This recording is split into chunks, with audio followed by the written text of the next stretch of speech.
Let's start with our new topic, that is cell division. Now we know, मुझे कहीं खरोच लग गई, मैं कहीं टूट फूट गई, it will get repaired, okay? वो हो जाएगा थोड़े दिनों में, जख्म भर जाएगी. So कभी सोचा है कि ये जख्म भर कैसे जाती है? You know, when the wound is healed, उसके बाद you even won't be able to make out कि अरे यहाँ लगा था. This body forms exactly similar cells and repay those cells, okay? जो भी loss हुआ था सेल का वो repay हो जाता है. तो कैसे हुआ? बॉडी के पास तो फिक्स नंबर ऑफ सेल्स थे, तो अब ये नए सेल्स कहाँ से आए? So what happens whenever there is some wound, body prepares some new cells and replace those worn out cells with the help of new cells, ताकि वो वुंड हील हो जाए और वो चीज़ फिर से इंटैक्ट हो जाए. तो अब ये बनते कैसे हैं new cell? Obviously by the cell division.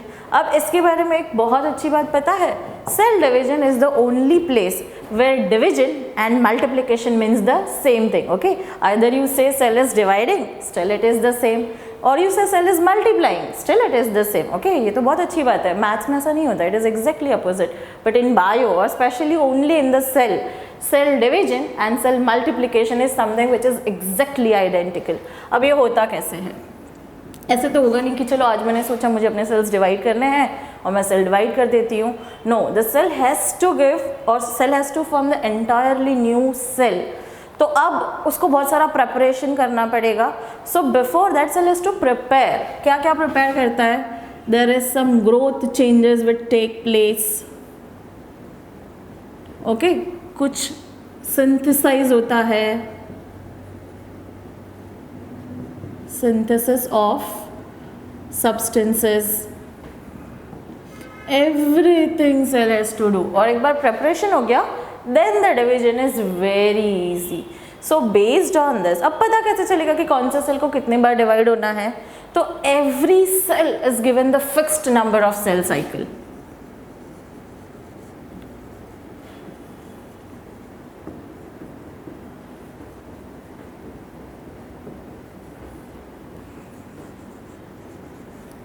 That is उसको कितनी बार डिवाइड करना है. ये जब सेल बॉर्न होता है, जब बनता है, तभी ही उसको पता होता है. कैसे? It is stored in its genetic memory.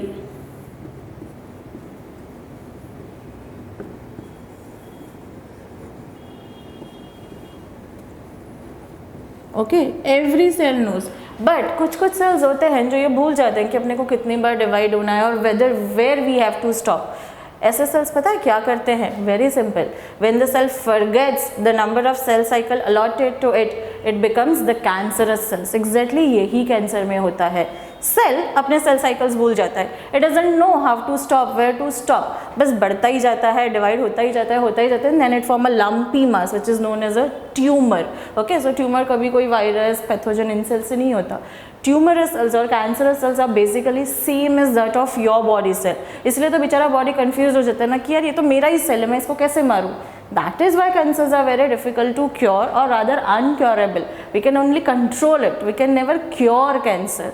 So this is what happens. Okay, तो देखो सेल साइकिल कितना इंपॉर्टेंट है. अब दूसरी बात, ये तो हो गया सेल साइकिल के बारे में. बट अभी देखो, हर सेल ऐसा नहीं है जो बस कंटिन्यूसली डिवाइड होता जाता है. For example your nervous tissue. Nervous tissue can never be divided. Okay, उनका वो बोला जाता है कि तुमको डिवाइड ही नहीं होना है भैया. So nerve cells can not B divided. इसीलिए जो ब्रेन का डैमेज होता है ना, वो परमानेंट होता है.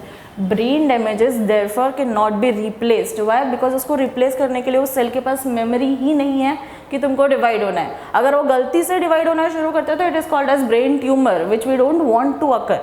सो this is the first thing which you have to remember. Very important statement. पूरी बॉडी में एक ही सेल है जो रीजनरेट नहीं हो सकता है, and that is the nerve cells.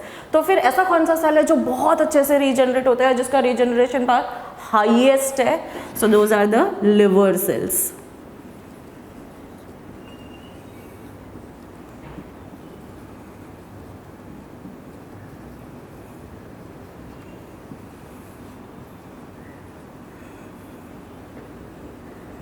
Okay, अभी मैंने कैसे डिसाइड किया?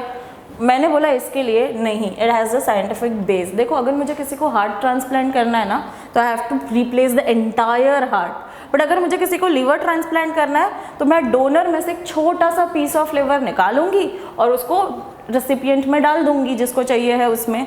अब ये छोटा सा piece of liver will generate the entire liver inside the host body. इसलिए लीवर ट्रांसप्लांटेशन के लिए डोनर ढूंढना काफ़ी इजी हो जाता है as compare to other transplant. क्यों? क्योंकि हमको पूरा डोनर का लिवर नहीं निकालना है।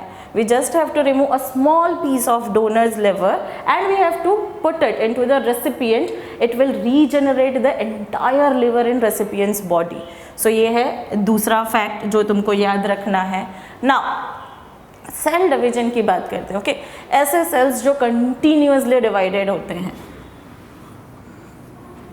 This are called as meristematic sales.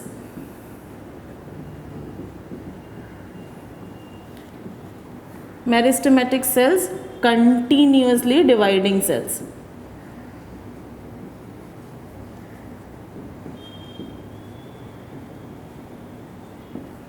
Okay, for example हमारे WBCs RBCs क्यों डिवाइडिंग है? क्योंकि इन सबका फिक्स्ड लाइफ स्पैन होता है। After every 120 days the RBC will die and the new RBC will form. After every certain hours the WBC will die and the new WBCs will form. So these are the meristematic cells. They are continuously dividing, and other are called as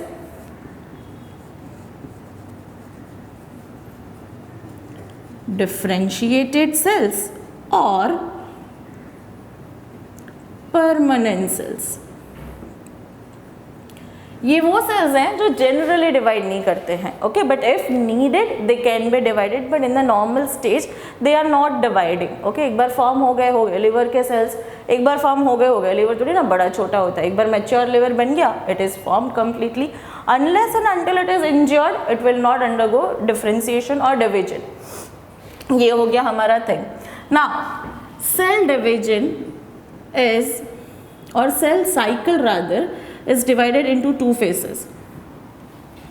First phase जो होता है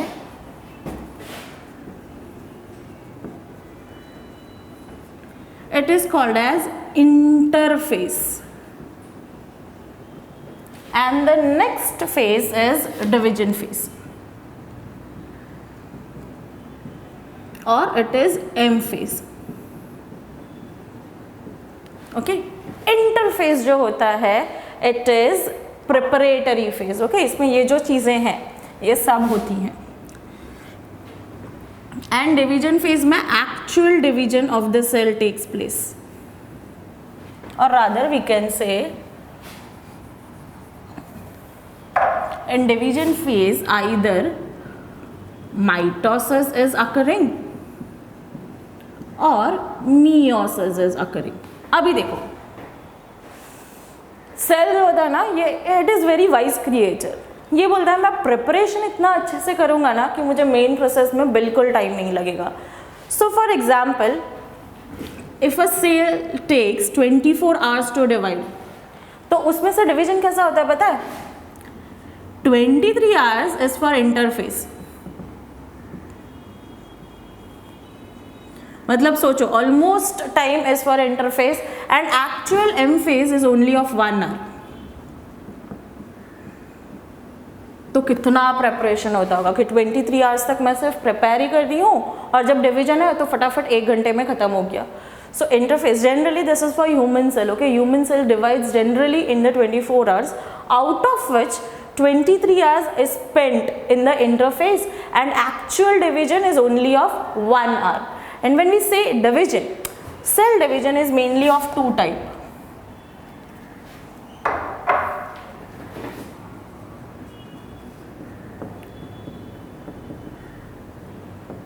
The first is mitosis and second is meiosis. Okay, this is my huge body. मेरी पूरी body के sales mitosis ही करते हैं except one cells. Okay, that is वो एक सेल कौन सा है?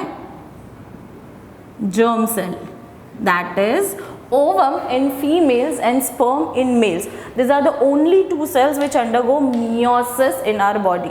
Rest all the body cells जिनको हम somatic cells भी बोलते हैं,